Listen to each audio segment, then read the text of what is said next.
Hindi niya namimiss na magpapawis sa umaga. Kaya siguro siya, ang age niya hanggang ngayon ganun pa rin. Hanggang ngayon po. Oo, ganun pa rin siya. Hindi nawawala sa kanya yung biking at saka yung pagja-jogging. Sa kanya yung bike. Sa kanya yung bike. Siya bumili. Bigay yun ng aking kapatid na panglima. Oo. Pero balita ko, ba't Si may Ruby. special daw sa bisikleta ngayon? Yes, yun nga lang. Yung bike niya may pangalan. Aha. Ano yung Anong pangalan? Ang pangalan niya yung kanyang first love, ex niya. Oh. Yung bisikleta ba, ipinangalanan mo ng pangalan ng first love mo, Tatay Opong? Totoo po ba yun? Hindi ko alam kung sino naglagay ng pangalan na yun nung napunta sa akin. Pininay eh. Pero may pangalan.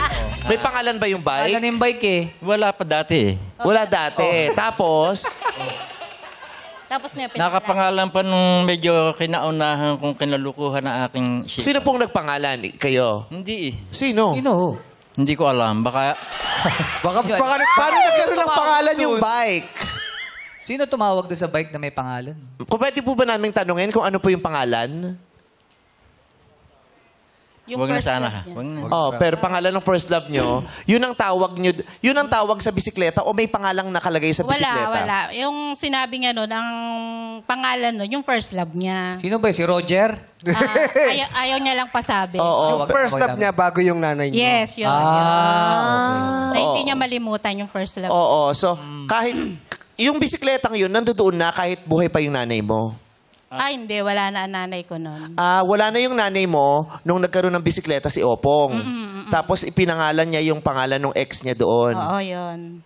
Kasi minsan nakita niya yun. Parang Yung siguro. ex niya? Oo. Ay, buhay So siya ang nagpangalan. Yun Kayo yung pala sinabi. tatay eh. kalimutan niya. Ikaw daw nagpangalan dun sa bike eh. Hindi ko alam na eh. Kasi Nagka-amnesia si Tat.